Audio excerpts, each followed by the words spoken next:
I'm proud of every single kid on our roster. A lot of these kids, they have, you got 6 or 7 all-stars on the team, and we've got 9 kids on our roster. A couple had never played before, and, they showed good heart the whole season.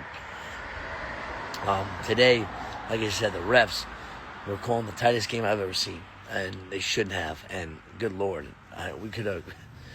we would have been all right. They contained Sean. He 8 carries, 50 yards, 1 catch, 10 yards. Casey had a couple touchdowns, but it was 12-12, and we let up a 4th down. And then, the refs, the first freaking series, we drive the ball down, but instead of 3rd down, it's 4th down, so I had to punt. In the second series, Sean moved the ball back because it was on the puck, and they said he moved it. You can't do that. They called it offsides, and then the second play, our dude's up on the line, past the line, because they moved it back. They called that offside, so it was 3rd down starting from the 2-yard line. What?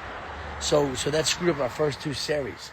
Other than that was the best flag pulling team we played. But Sean was getting out there and ran. He ran good. He ran really good on some carries up the middle, like for 5 or 6 yards, then to 10. But he didn't pull him at 10 yards. And they were good. We tried the short passes. We were all right with the short passes. Long passes, we tried it deep. It was picked off because, it was too late with it. But I'm going to miss my quarterback. My quarterback was really good this whole season. She was really good this whole season. But, man, we got hosed. And, we had 2 wins this season. We literally could have had 5. Sean was, as far as Sean running the ball, he was great 3 games. He was pretty really good 3 games. And they contained him for 2 of them. When I mean contained, they contained him for, a touchdown and, contained him for 4 games. He scored a touchdown in one of them, but they held him on the 50 yards in him. But the other 3 games, he had 100, 139, and he broke out and switched it up, and had, a lot of receiving, a lot of rushing yards, and switched it up. So today, he did all right running the ball, but there's not much you could do when they know you and Kaysen are getting the ball, and the other kids get the ball. They're up on the line. So we had to open up the offensive playbook. So next spring, like I said, I might have a couple kids that joined the roster that played for other teams last past season that were good, and we'll have more horses. So I can move the ball around, do a whole bunch of other stuff. And that'd be awesome. My son trains a lot, and, football and baseball is really good at both of them. And I'm going to coach him in baseball, coach him in football again in the spring, and I'm proud of him. I'm really proud of him. I really am. You're not perfect. And the funny thing is, when defense knows you and the other kid get the ball a little bit more and run around, do that stuff, and you still have second-level vision moving in and out. He had 1 good run today. He almost scored right there in the end zone. He juked him, moved to the side, ran up the middle, ran to the side. All he needed to do was jab step, and he had it. Guy, I think, pulled his flag on the goal line. I thought he was in, but evidently he's not. Whatever. But, he scored against this team in a preseason game in a scrimmage with Falcons. So, he's done really good this year.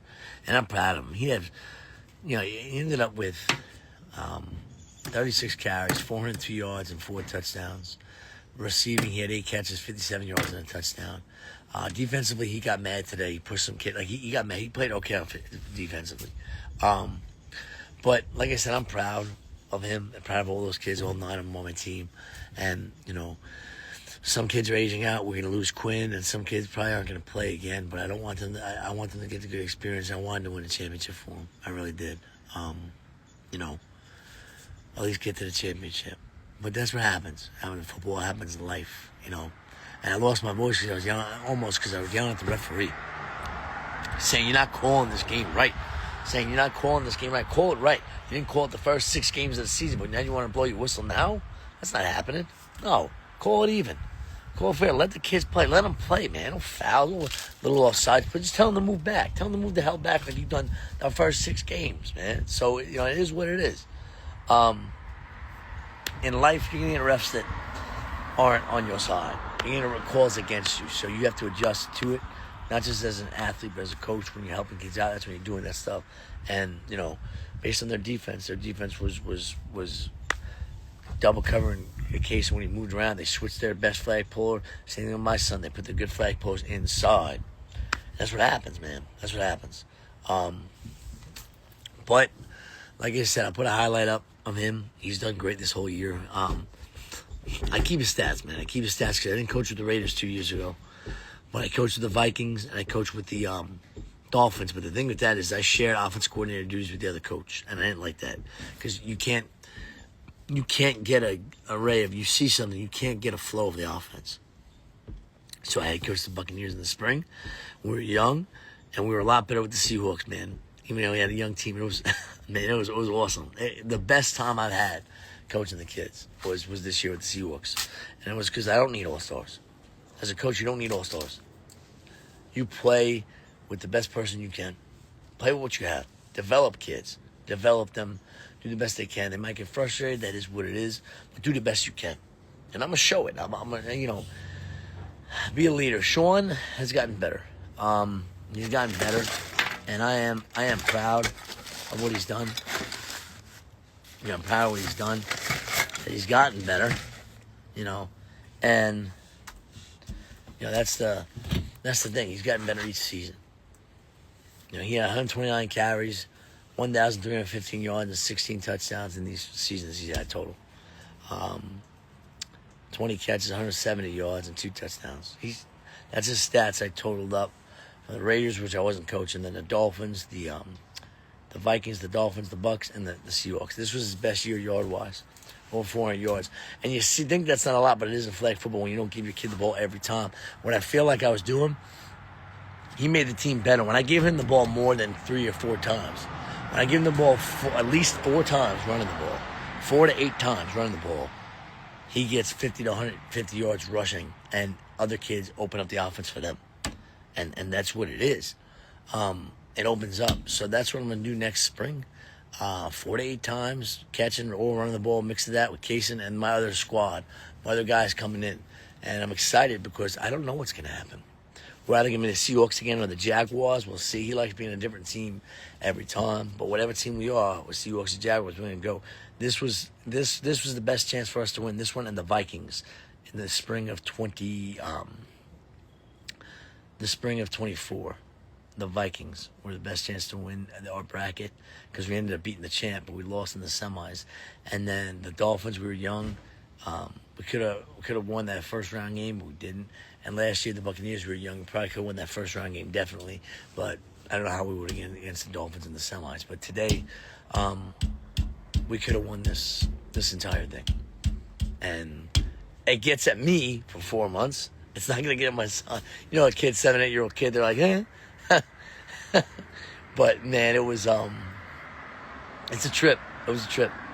It was fun. And, I'm looking forward to that. I always tell people out there, if you're looking for, we need a quarterback. So if you're looking for a team, you can play, you can listen and be coachable. That's the number one thing. I could have a quarterback who's awesome, but not listen. I don't want him. Not coachable. I don't want him. Not a team player, wants the ball all the time. I don't want him. I don't. All right? So, doubt kills more dreams than failure ever does. Don't ever doubt yourself. People will doubt you along your life. Coaches, everybody will doubt you along your life. Don't doubt yourself. All right?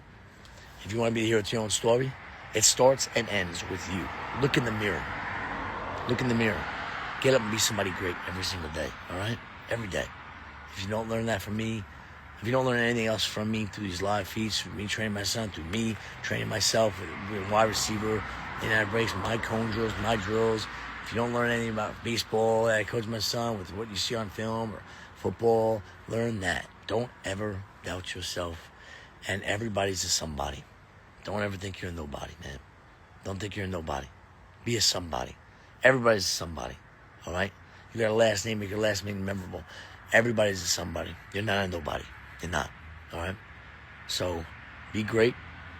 Go out and be awesome, all right, every single day.